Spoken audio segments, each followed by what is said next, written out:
Here it is, the Wyze Siren. Pretty awesome looking, right?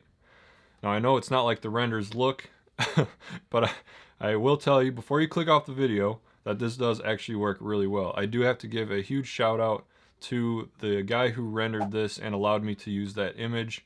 I believe he shared it on the Wyze core community, and it drew up a lot of hype on what the new Wyze Siren plugs could look like if they ever do make one.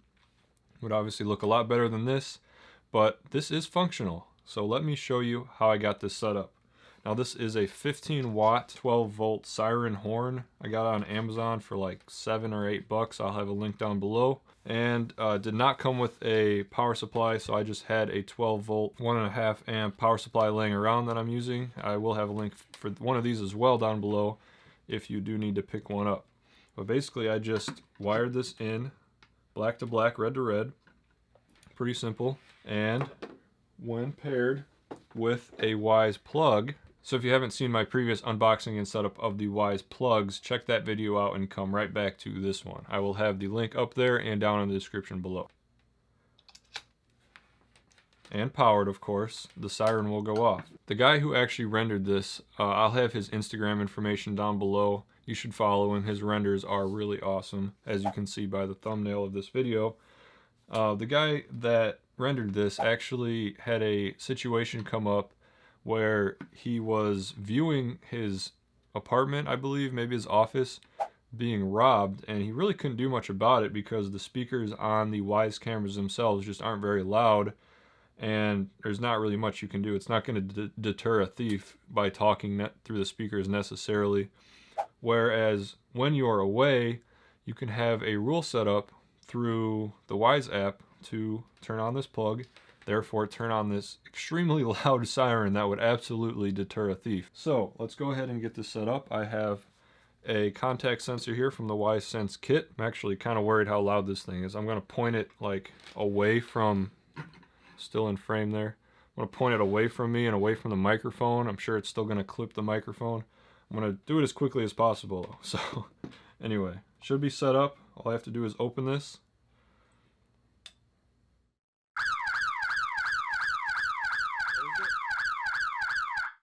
Okay, there we go.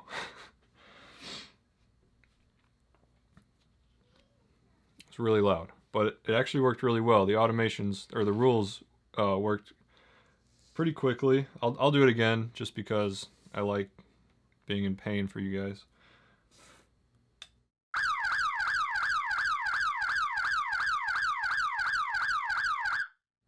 Okay, so there's no volume adjustment on it. I would imagine if you got a 12 volt, like half an amp power supply, it'd be half the power because it is 15 amps. So that would only give it 12 times 0.5, quick math, it would be 6 watts it would give it. So I would imagine that would be quieter. I don't know for sure. So let's go ahead and install the sensor on my garage entry door and go ahead and plug this into an outlet in the garage and get this whole thing set up and working in a real use case scenario.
All right, so that siren is extremely loud. It's hard to even explain in this garage. It echoes everything even more. You can probably hear the echo on my voice right now. It just amplifies it that much more, and it is literally ear-piercing, especially out here. So I'm gonna run you through how we get this set up through the app again, because this is a couple weeks later than the rest of this video. I kind of had to redo it because the first way I set it up didn't really make much sense. So let's jump back into the app here and go into rules. I went ahead and erased the rules. I'm gonna remake them. So let's add a new rule, and the device trigger. The trigger is going to be garage entry door. I also renamed all the devices so they make a little bit more sense. So when the sensor opens, we want the garage alarm, which is the Wyze outlet I have plugged in up there. I'll show you that in just a second. We want that to turn on, and we only want that to turn on through a set period of time. I'll just do like 8 p.m. to 4 a.m. or something like that. Sure, 8:22 to sometime early morning. 4:30 a.m. Looks good, and we'll do that every day of the week just for this example. And we'll save that. And now we want the switch, or we want the outlet to turn off. Earlier in the video I showed you that I basically just had the siren going off when the door was open, and then when the door closed it immediately turned off. But in this case that really doesn't make sense, so we will go ahead and have it go for a couple more minutes longer than after the door is shut. So I will once again do garage entry door, and we'll do has been closed for, just say 3 minutes. So after the door gets shut, the siren will continuously go off for an extra 3 minutes after the perp is gone. So we want the do to be garage alarm and turn off.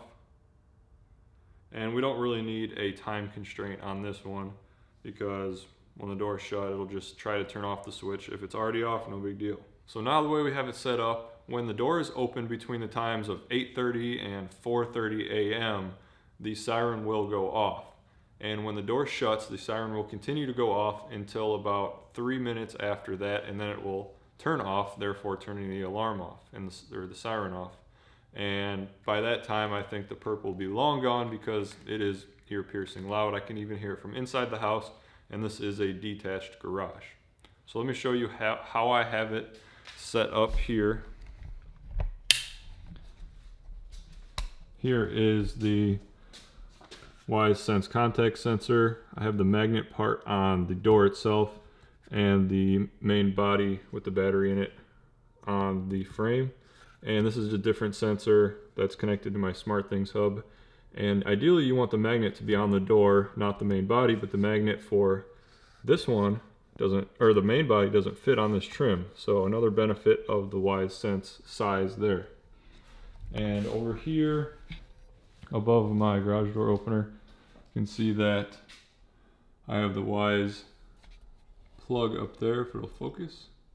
And plugged in to that is of course our siren, which is just mounted up here with zip ties for now, just to see how I like that setup.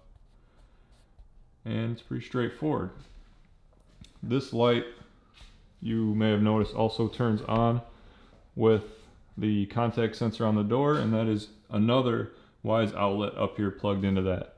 And this light turns on at any part of the day and stays on for 5 minutes after the door has been shut, just like we set up with the siren, but we have no time constraints for that particular outlet. All right, let's go back inside and wrap this up.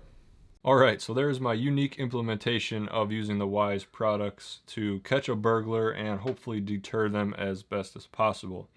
No, it's not the most elegant siren out there, but for a garage or even an office or something like that, I wouldn't imagine why it wouldn't work. Now, some other smart sirens do have a lot more functionality. There's different tones. You can set the volume. They're a lot smaller. Like I have a dome siren, as you can see here, that looks a lot better. It's battery powered, and it is just about as loud, but it can also be quieter and have different tones, as well as it's got a light built into it as well, so it will flash light. Nonetheless, we don't have a Wyze siren out yet, so this is a DIY solution that may just work for you. So I hope you found this video helpful. If you did, leave a like down below and consider subscribing, and I will see you guys in the next video.